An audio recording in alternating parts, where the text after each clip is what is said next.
우리가 믿는 하나님은요, 만물을 성취하시는 하나님이시기에, 너무나 위대하신 하나님이시기에요, 사람이 하나님의 일을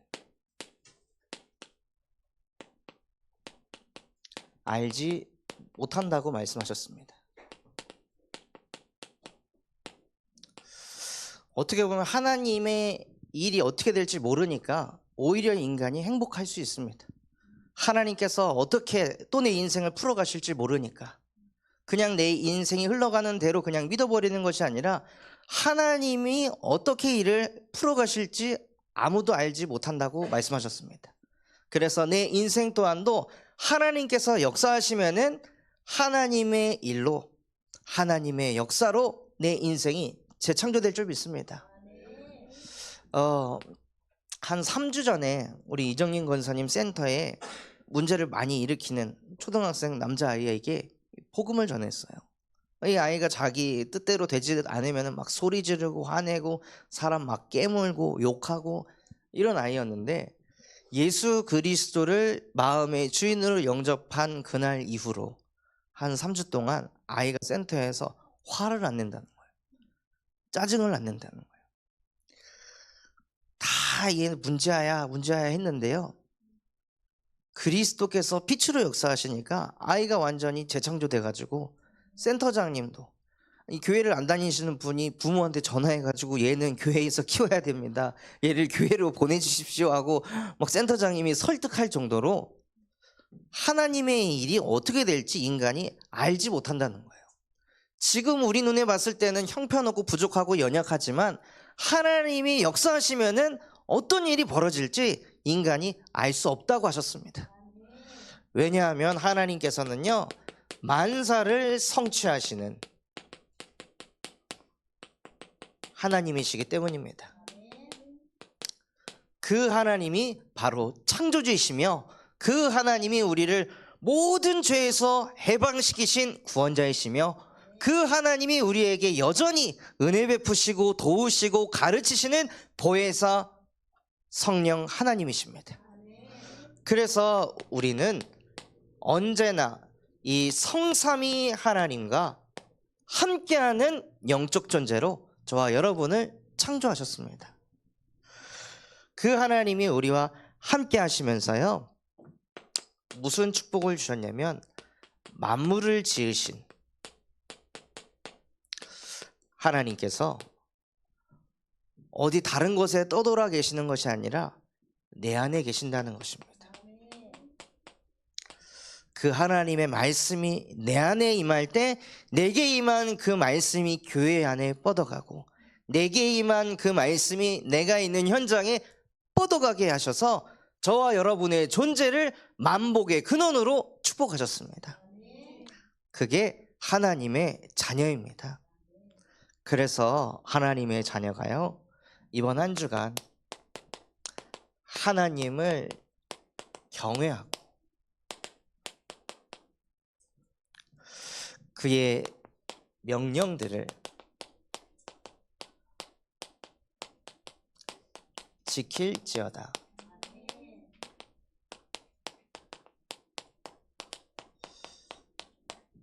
이 말씀 성취의 주역이 되시는 한 주가 되시기 바랍니다. 도대체 인간은 어떻게 살아야 하는지, 인간이 본분이 무엇인지 그것을 성경에서 말씀하고 계십니다. 오늘 읽었던 말씀에 모든 사람의 본분이 있다고 말씀을 하셨습니다.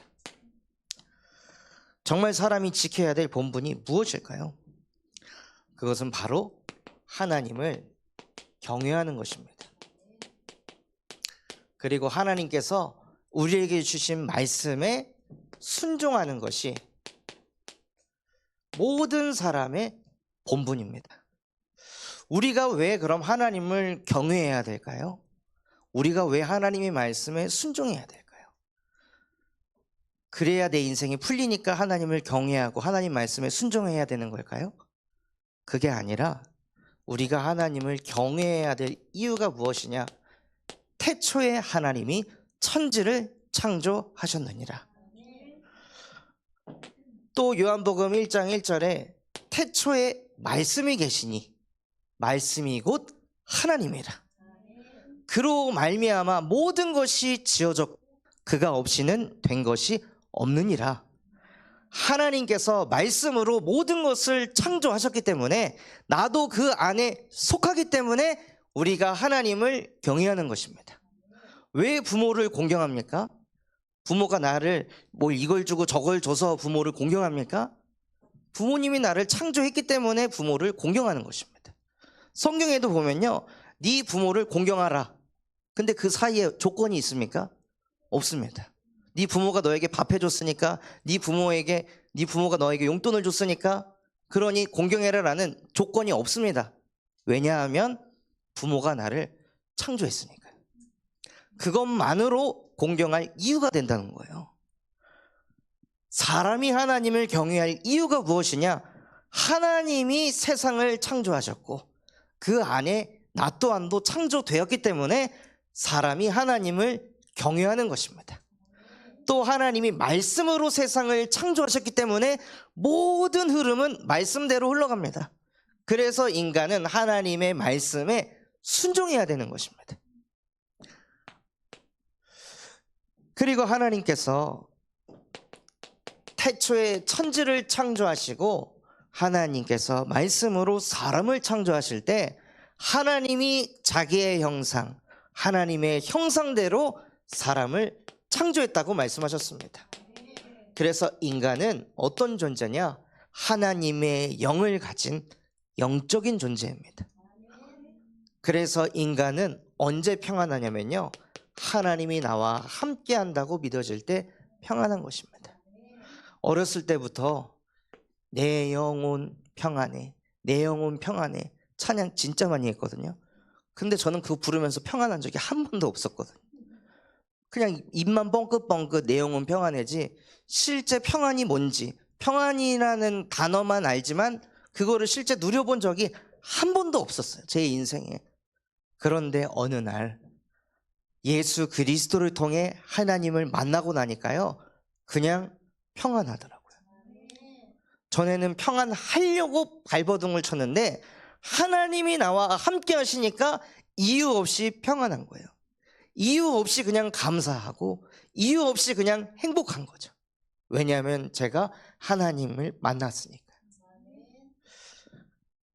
하나님께서는요, 저와 여러분에게 원하는 거 한 가지입니다. 함께하고 싶으신 거. 아무리 응답을 받아도, 자식이 아무리 응답을 받아도요, 연락 한 번 안 하고 찾지도 않고 질문도 안 하면 그 관계는 무너질 수밖에 없습니다. 하나님께서 사람에게 원하는 건 한 가지입니다. 영적 존재로서 하나님과 함께하는 것입니다.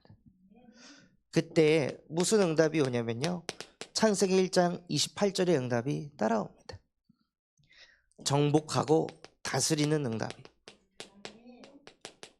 생육하고 번성하는 것은 짐승도 합니다. 그런데 정복하고 다스리는 건 인간만 할 수 있습니다. 유일하게 인간에게만 이 축복을 주셨는데 이 응답이 언제 따라오냐면요, 다니엘서 6장 10절에서 24절을 보면 알 수 있습니다. 늘 하나님께 기도하고 하나님께 예배했던 다니엘, 그 다니엘을 무너뜨리려고 많은 정치인들이 권모술수를 써서 왕 말고 다른 것에다가 절을 하거나 기도하면 그 사람은 이 나라의 반역자로, 그래서 이 사람을 사자굴에 던져야 합니다 라는 그 법안을 통과시켜서 왕이 그 조서에 도장을 찍습니다. 그때 다니엘이 무엇을 선택했냐 이거예요. 나는 성공하려고 이 땅에 태어난 게 아니라, 나는 많은 사람들에게 인정받으려고 이 땅에 태어난 게 아니라, 내가 숨을 쉬고 살아가는 이유는 하나님을 경외하고 하나님의 말씀을 순종하는 것이지, 내가 내 인생에 하나님을 경외하지 못하고 하나님의 말씀에 순종하지 못한다면 그냥 나는 죽겠다 하고 뜻을 정하고 답을 내린 거예요.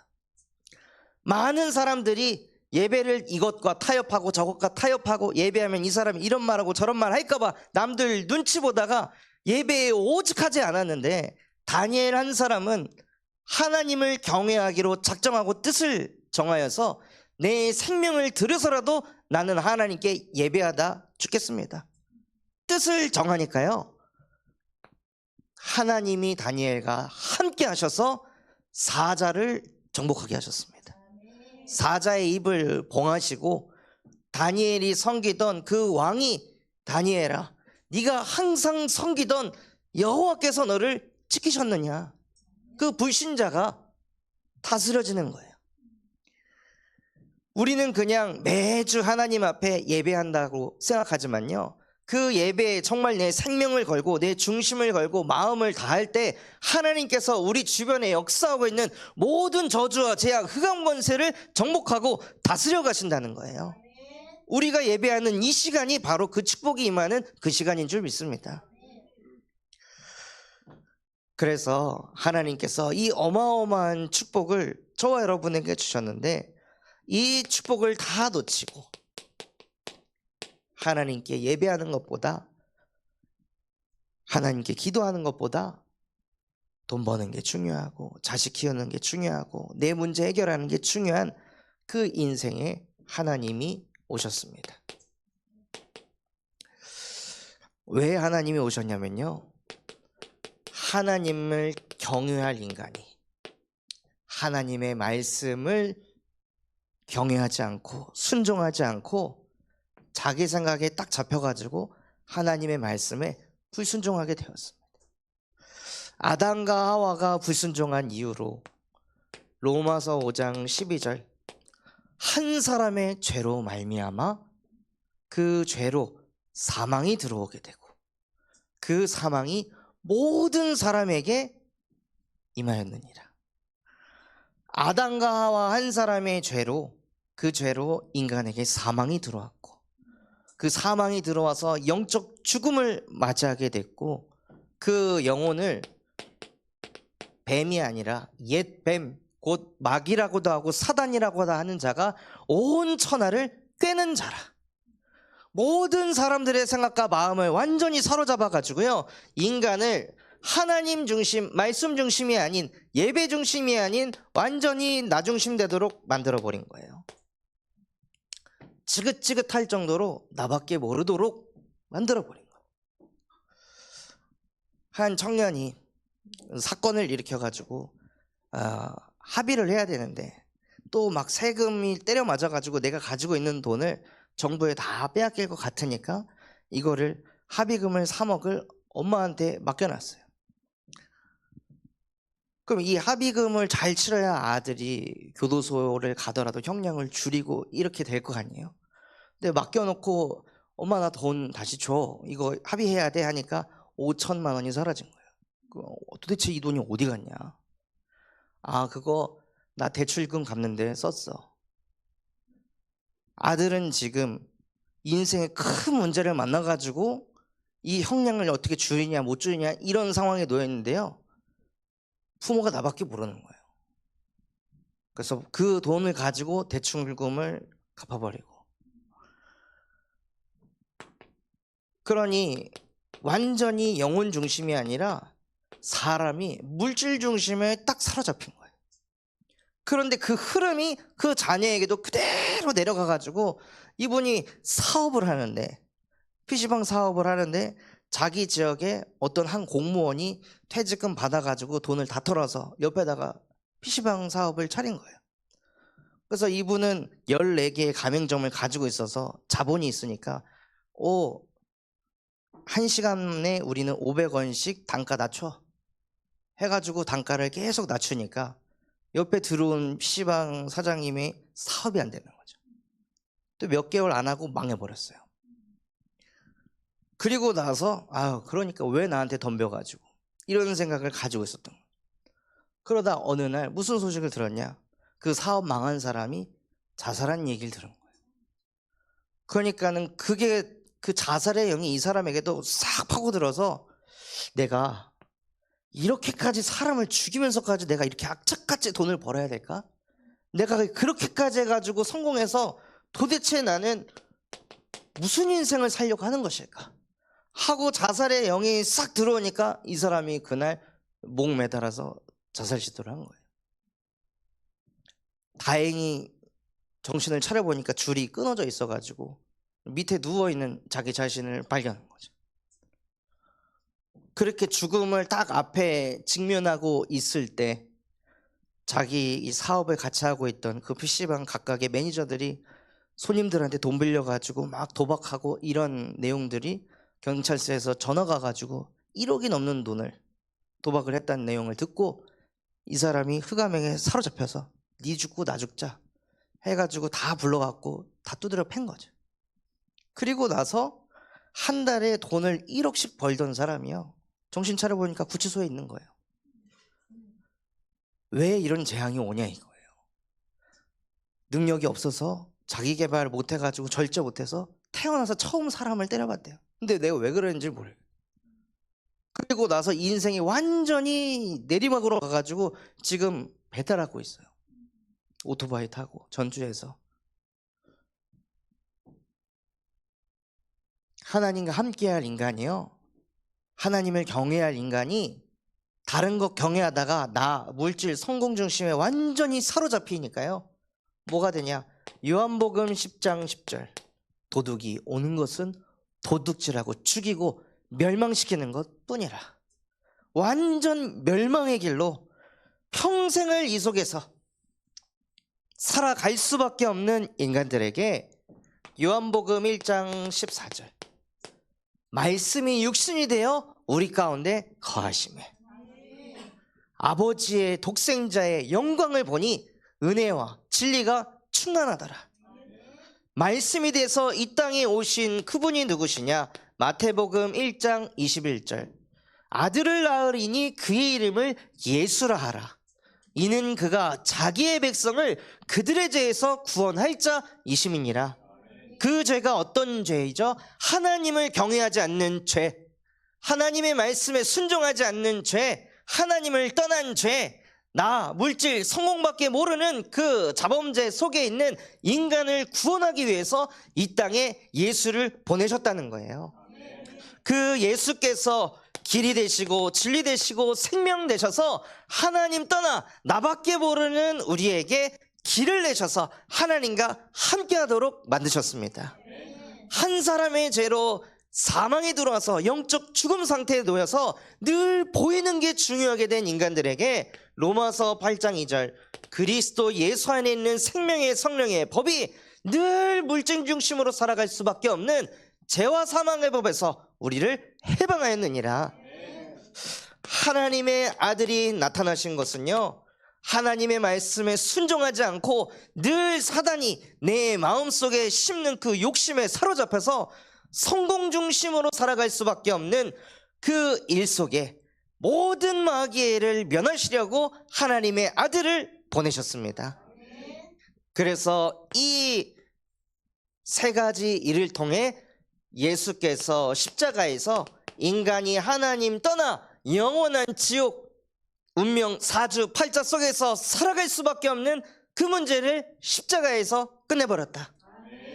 끝내신 예수님이 바로 그리스도이시며 지금도 살아계신 하나님의 아들이십니다. 예수가 우리에게 그리스도가 되어야 이 속에서 빠져나올 수 있습니다. 아무리 회개해도 예수가 내게 그리스도가 되지 않으면요, 이 속에서 나올 수가 없습니다. 또다시 반복되는 인생 살아야 합니다. 날마다 하나님이 내 안에 오시는 그 축복을 누리시기 바랍니다. 그리고 그 하나님께서요, 하나님이 함께하는 인생으로 인도해 가십니다. 하나님이 우리와 어떻게 함께 하시냐? 갈라디아서 2장 20절 이제는 내가 사는 것이 아니요 오직 내 안에 그리스도께서 사시는 것이라. 내 인생의 주인은 이제 나 아닙니다. 나도 그리스도와 함께 십자가에 못 박혀 죽었습니다. 또 내가 살아나면 나는 또 나밖에 모르고 물질밖에 모르고 성공밖에 모르는 이 인생 또 살면서 평생을 시달리다가 살아야 되는데, 하나님 나는 십자가에 못 박혀 죽었으니 더 이상 나로 살지 않게 하시고 나를 위해 십자가에 못 박혀 죽고 부활하신 그리스도를 믿는 믿음 안에서 살게 하옵소서 하고 하나님과 함께 하시는 인생 되시기 바랍니다.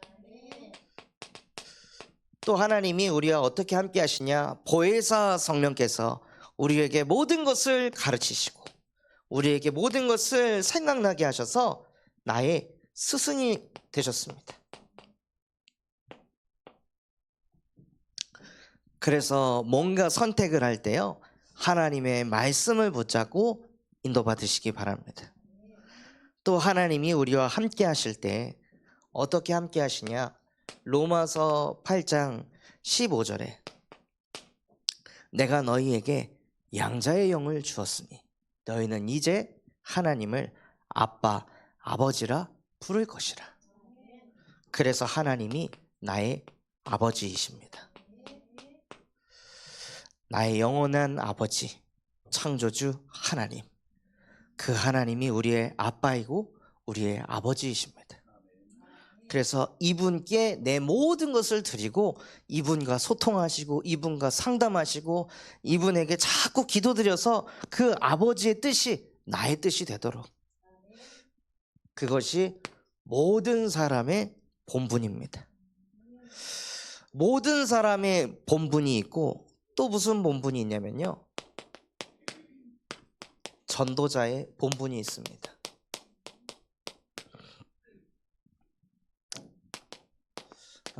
디모데후서 4장 5절에 너는 전도자의 직무에 충실하라고 말씀하셨습니다. 그 전도자의 직무가 무엇이냐면 말씀을 전파하는 것입니다. 나만 이 속에서 빠져나와 가지고 나만 평안하고 나만 감사하고 나만 행복한 것도 나 중심입니다. 그런 존재로 저와 여러분을 부르시지 않았고 너는 항상 말씀을 전파하라. 때를 얻든지 못 얻든지 말씀을 전파하라고 말씀하셨습니다. 무슨 뜻이냐? 응답이 있든지 응답이 없든지 그것과 상관없이 말씀을 전파해라. 저도 현장을 뛰면서 말씀을 전해보면요, 어떤 때는 뭐 응답이 없는데 그냥 계속 가가지고 말씀을 전하는 것도 있어요. 그런데 그걸 전하면 누가 은혜를 받냐? 제가 은혜를 받습니다. 제가 힘을 얻습니다. 왜냐하면 하나님의 말씀을 전하기 때문에 그걸 제가 듣거든요. 그러니까 제가 가장 은혜를 받는 거예요. 그리고 응답이 있든지 없든지 말씀을 전파하는데 너는 범사에 오래 참음과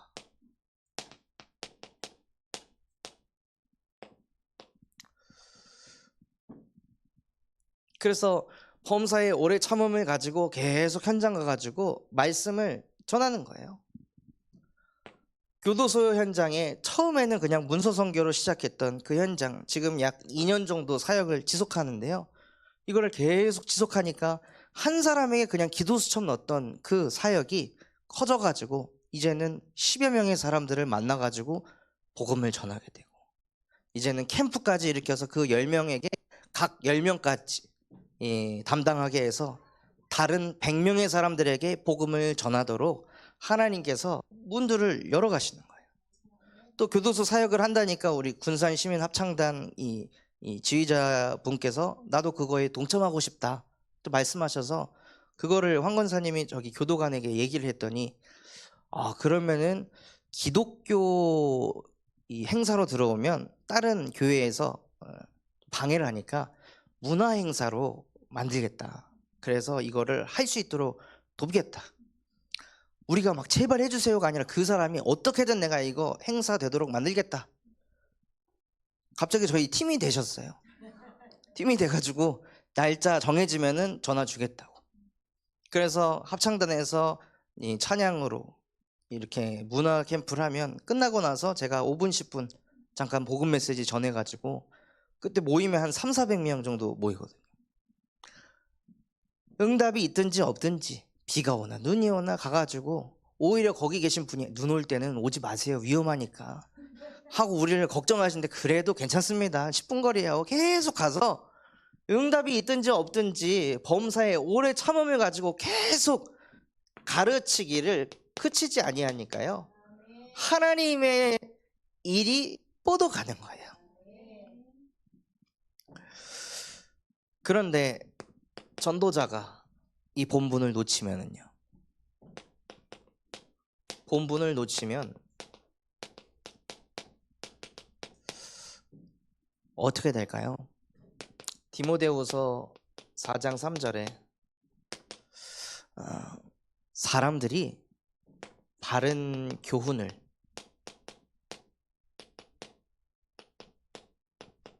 듣지 않는다고 하였습니다. 복음을 전하지 않으니까 사람들이 그 사이에 더 자기밖에 모르고 더 물질밖에 모르고 성공밖에 모르는 그 상태로 점점 가는 거예요. 그러니 바른 교육을 듣지 않고 무엇을 하냐? 복음을 전하는 전도자를 만나기보다 자기 사역을 따를 스승을 두게 됩니다. 복음 메시지를 증거하는 전도자를 만나기보다 어떻게 하면 성공할까? 어떻게 하면 이 경제 문제를 풀을까? 그런 자기 사역을 채울 수 있는 그 스승만 쫓아다니게 된다는 거예요. 그리고 진리의 이야기를 하기보다 늘 허탄한 이야기를 하게 되는 그 상태에 놓이게 됩니다. 아브라함 링컨이요, 남북 전쟁을 바로 앞에 두고 금식 기도의 날을 딱 정한 다음에 기도 제목을 나누었는데 그것이 무엇이었냐? 우리나라가 너무 위대하게 되고 너무 경제적으로 풍요로워지고 너무 발전하니까 우리가 하나님을 찾을 이유가 사라졌습니다. 하나님에게 기도하지 않아도 될 만큼 우리는 너무 교만해졌습니다. 지금 이 전쟁의 문제는 우리가 하나님을 찾지 않는 죄로부터 시작된 문제입니다. 하나님께 죄를 고백하고 하나님께 돌아가야 됩니다. 하고 전쟁에서 이기게 해주십시오라는 기도 제목을 내놓은 것이 아니라요, 우리가 하나님께 돌아가야 된다고 기도 제목을 내놓은 거예요. 마치 사무엘이 이스라엘 백성들을 모아놓고 블레셋을 이기려고 기도 제목을 내놓은 것이 아니라 여호와께로 돌아가야 된다. 여호와를 잃어버렸다. 그래서 우리가 이렇게 된 것이 멍청해가지고 가난해가지고 뭐가 없어갖고 이 나라가 이 모양 이 꼴이 된 것이 아니다. 하나님께 돌아가야 한다. 그래서 전도자들이 말씀을 전파하는 것을 놓치면은요, 현장이 이렇게 된다는 거예요. 그러면 어떻게 되냐? 현장이요, 처참한 현장이 됩니다. 저희 교회가 세계중독 예방협회 군산지부가 세워지도록 기도하는데, 왜 기도하냐면요, 이 마약 중독자들이 점점 늘어나고 있기 때문에 기도하고 있습니다. 그런데 이 마약 중독자들이 5년 새에 5배가 늘어났는데,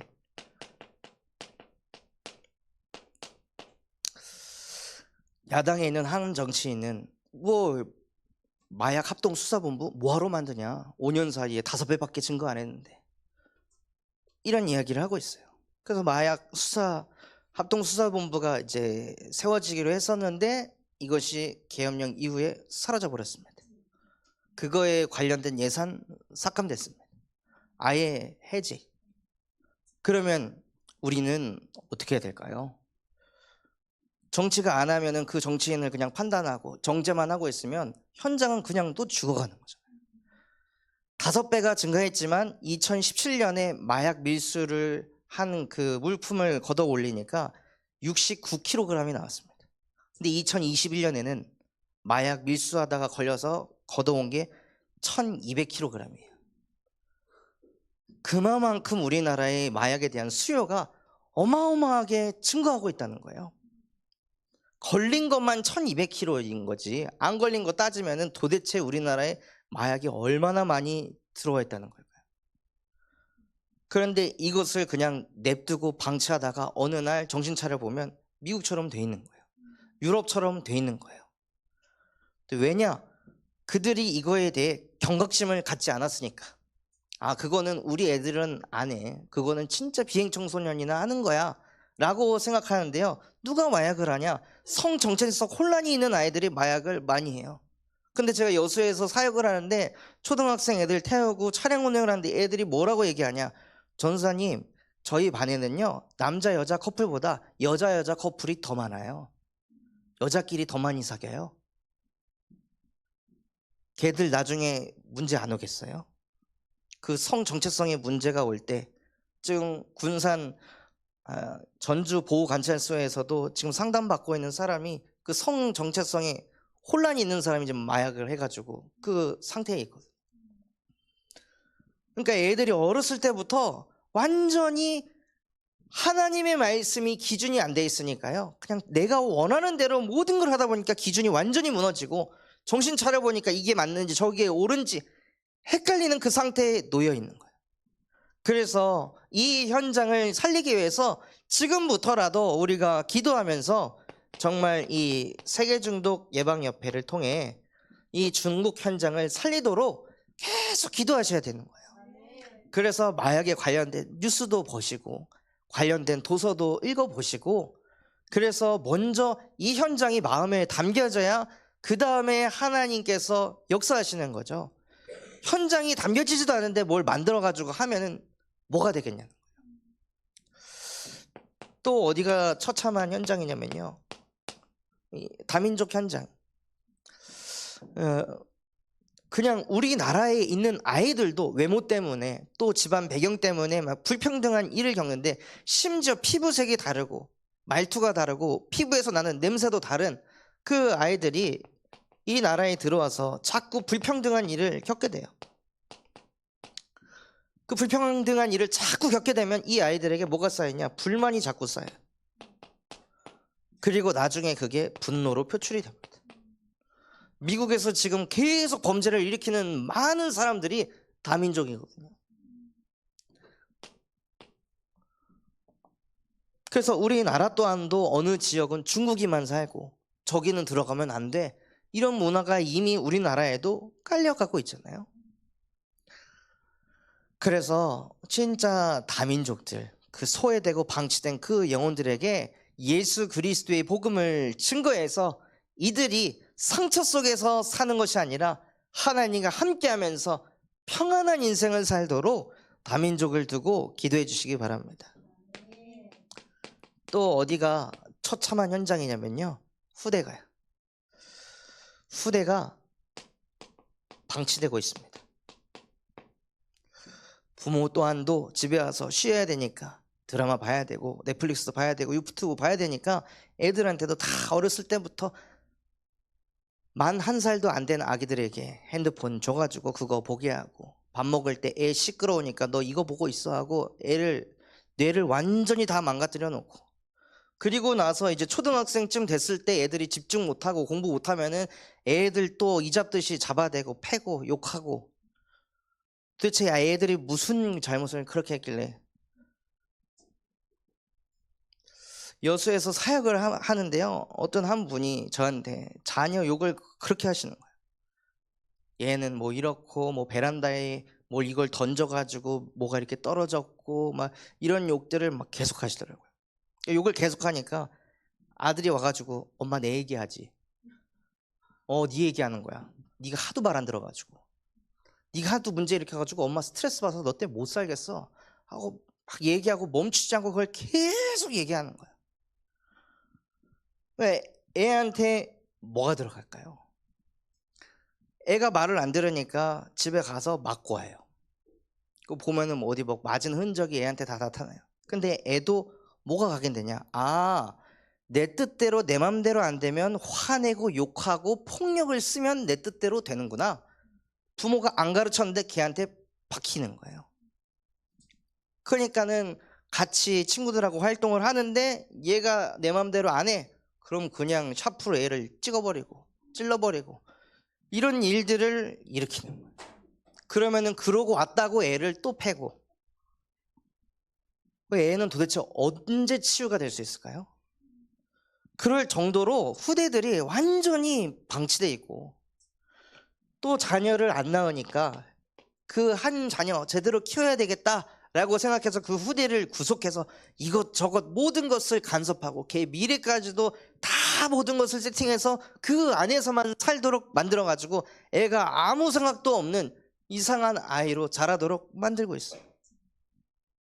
그래서 이 후대들을 살려야 되기 때문에 하나님께서 저희 교회에 바티잔 선교원에 응답을 주시고 많은 교회들이 주일학교가 사라져가는 이 흐름 속에 주일학교를 세워서 우리 후대들의 마음에 이 복음을 심을 수 있도록 하나님께서 은혜를 주고 계십니다.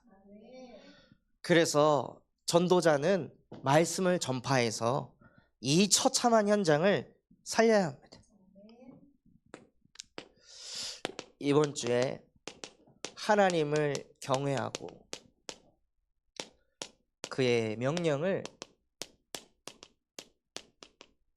지킬지어다 말씀을 주셨는데요. 너는 청년 때 창조주 여호와를 기억하라고 했습니다. 왜 기억하라고 말씀하셨냐? 이런 일들이 다가오기 전에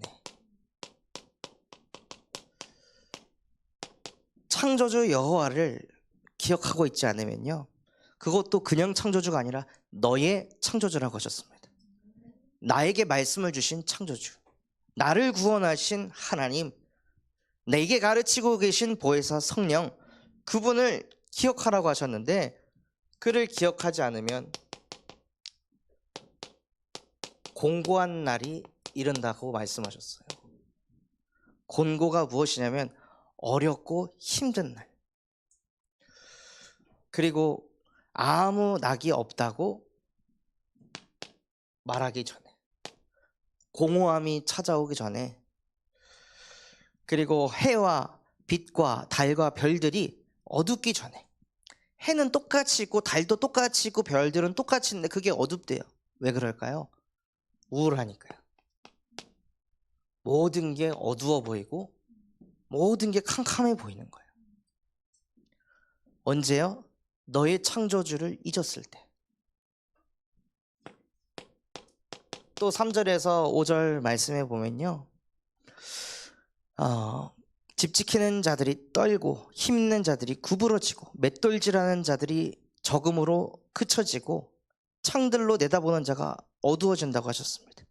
길거리의 문들이 다 닫히게 되고 또한 맷돌 소리가 적어지게 되고 새소리로 일어나게 되고 여자들은 다 쇠어질 것이다. 즉 모든 게 마비가 온다는 거예요. 모든 인생이 다 안 되어지는 그 흐름으로 가게 되는 거예요. 우리뿐만이 아니라 우리가 살고 있는 지역, 나라 전체가 마비가 오는 거죠. 또 6절에서 7절에 보면요, 은줄이 풀리고 금 그릇이 깨지고 항아리가 샘 곁에서 깨지고 바퀴가 우물 뒤에서 깨진다고 했습니다. 금 그릇이 어떻게 깨지고 은줄이 어떻게 끊어질까요? 전쟁이 일어난다는 거예요. 공고하고 공허하고 우울할 때, 독일인들이 이 상태 속에 완전히 잡혀 있을 때, 모든 게 마비가 될 때, 그때 전쟁이 일어났습니다. 그리고 그로 인해 죽음을 맞이하게 된다고 말씀하셨어요. 이런 문제를 해결하려고 인간적인 방법, 인간적인 시스템을 또 막 만들어가는 것이 아니라요, 너는 창조주 여호와를 기억해라. 그게 나라를 살리는 길이다 하고 하나님께서 말씀하고 계십니다. 또 지혜자의 말씀은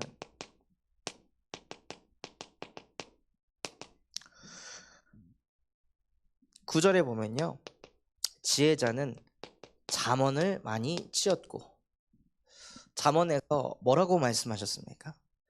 여호와를 경외하는 것이 지식의 근본이라고 말씀하셨어요. 그래서 잠언에서 계속 얘기하는 게요, 하나님과 나와의 관계가 가장 중요하다.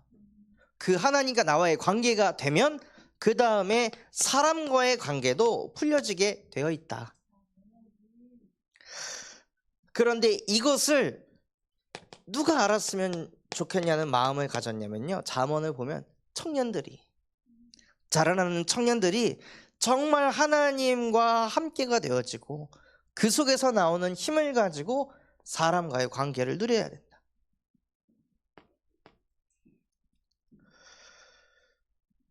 또 11절에 전도자의 말씀은, 지혜자의 말씀은 찌르는 채찍들과 같다고 말씀하셨습니다. 예배를 드릴 때 자꾸 찔리고 뭔가 잘못한 걸 느끼고, 그것은 응답을 받고 있는 과정인 것입니다. 내가 뭔가 잘못되고 실수하고 있다는 것을 말씀을 들으면서 자꾸 깨닫는 것이 사실 내 안에 영적 치유가 일어나고 있다는 증거입니다. 그리고 이 지혜자의 말씀은 잘 박힌 목과 같다고 했습니다.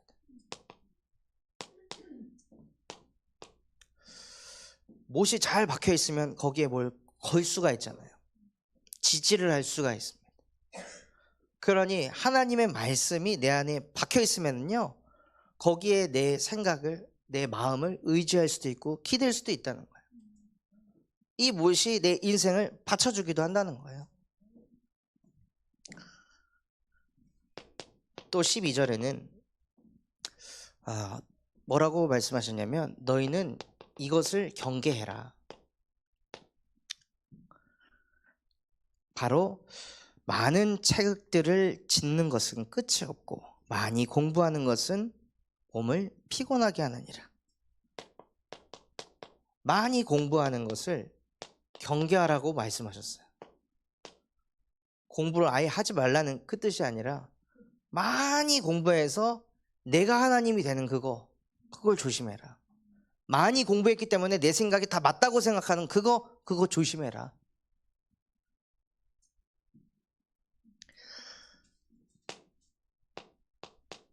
그래서 그렇게 많이 배운 사람들이 국회에 모여가지고 내 말이 맞아, 니는 틀렸어, 이거 하게 되는 거잖아요. 너무 많이 배워가지고 내가 다 맞고 내가 다 옳으니까 저쪽 편은 다 틀렸고 우리 편이 다 맞는 거야.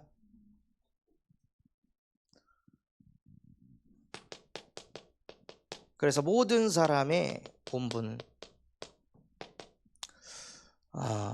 하나님을 경외하는 것이라 말씀하셨습니다. 그래서 하나님을 경외하시면서 그의 명령들을 지키는 인생이 되시기 바랍니다. 오늘 예배하시면서 내 가슴 속에 담게 하신 그 하나님의 말씀을 한 주 동안 지키면서 살아가겠습니다. 그게 내가 하나님을 믿는 증거입니다.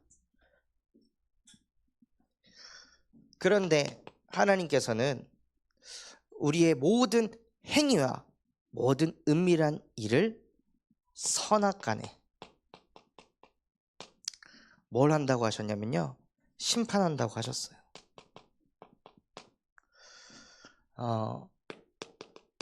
저희 나라가 지금 5,100만이 넘어갔는데요, 실제 교회를 다니는 사람이 500만이라고 합니다. 4천만 인구일 때 1,000만 명이 교회를 다녔던 대한민국이 이제는 5천만이 넘었는데 그 중에 10분의 1만 교회를 다니는 거예요. 왜 이렇게 되었을까요? 행위만 하니까요. 예배를 가는 행위만. 그러니 자녀들한테 예배 가야지 이 얘기만 하고 뭘 못 보여줬냐? 우리 부모님도 하나님의 말씀에 복종하는구나. 내 기준을 들이대는 것이 아니라 너 말씀이 이렇게 나왔으니까 너 이렇게 해야지 하고 나만 바꾸고 고치는 것이 아니라 우리 부모님도 예배 때 아멘으로 끝나는 것이 아니라 예배 때 주신 말씀 가지고 생각이 바뀌고 선택이 바뀌시네. 저게 하나님을 믿는 거구나. 이거를 안 보여주고 그냥 예배를 하는 행위만 자꾸 후대들에게 보여주니까 후대들이 교회 갈 이유를 모르게 되는 거예요. 그러니까 청년들이 다 빠져나가는 거죠. 그래서 하나님께서는요, 그 행위와 은밀한 일을 보시고 선악간에 심판을 한다고 말씀하셨어요. 그래서 정말 예배자의 그 증인이 되시길 바랍니다. 결론으로요, 우리가 하나님의 명령을 지키면서 살아야 되는데요, 올해 저희 교회에 주신 하나님의 명령이 있습니다. 복음을 많은 사람에게 전해서 제자로 삼는 그 하나님의 명령이 있었습니다. 그래서 무엇을 하려 하냐면요, 교도소 전도 캠프를 하려 합니다.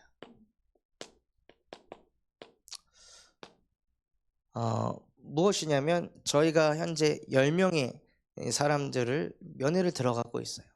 근데 이 사람들에게 저희가 전도지도 11장 보내고, 또 그분들에게 각각 편지도 써서 보내서, 그리고 나서 교도소에서 결제를 하면 그분들에게 줄 수 있는 소세지와 음식들이 있습니다. 이제 소세지도 한 11개 정도 보내서 하나는 당신이 드시고 나머지 10개는 주변 사람들하고 설 명절 때 나누시라고. 나누실 때 전도지도 같이 전달해 주시고, 그걸 읽고 거기서 은혜 받는 사람 있다면 우리와 연결시켜 달라고. 그래서 예수 그리스도의 제자를 찾는 당신이 우리의 전도팀이다. 그래서 이걸 보고 우리는 캠프라고 한다. 빛을 비춘다고 한다. 그래서 교도소 현장에 예수 그리스도의 복음을 비추려고 한다. 그래서 하나님의 명령을 지키기 위해서 교도소 현장에 이 전도 캠프를 문서를 통해 이루려고 합니다. 그래서 자세한 내용은 이따 광고 시간에 또 나누도록 하겠습니다. 그래서 이 교도소 전도 캠프를 통해 설 명절에 가족도 면회도 안 오고 전화도 안 되고, 그래서 외롭고 완전히 어두움 속에 있는 사람들에게 자그마한 빛이 비춰질 수 있다면 우리의 사역은 하나님이 기뻐하실 줄 믿습니다. 받은 말씀 붙잡고 합심해서 기도하겠습니다. 하나님 아버지, 감사합니다. 오늘 우리에게 말씀 주신 그대로 모든 사람의 본분은 하나님을 경외하고 하나님의 명령을 따르는 것이라 말씀하셨습니다. 정말로 우리의 인생이 그러한 인생 되어질 수 있도록 날마다 나를 창조하시고 온 우주 만물을 창조하신 여호와 하나님의 말씀을 붙잡고 그 말씀 가지고 하나님을 찾고 그 말씀 가지고 기도하며 하나님을 경외하는 인생이 되게 하여 주시옵소서. 하나님이 오셔서 나를 구원하시고 하나님이 나의 주인이요 나의 스승이요 나의 아버지 되어주시니 감사를 드립니다. 정말로 모든 사람의 본분을 넘어 전도자의 본분을 지키며 말씀을 전파하여 처참히 무너져가는 그 현장을 살리는 그 일을 쓰임받는 전도자의 인생 되어질 수 있도록 우리 모든 성도분들을 축복하여 주시옵소서.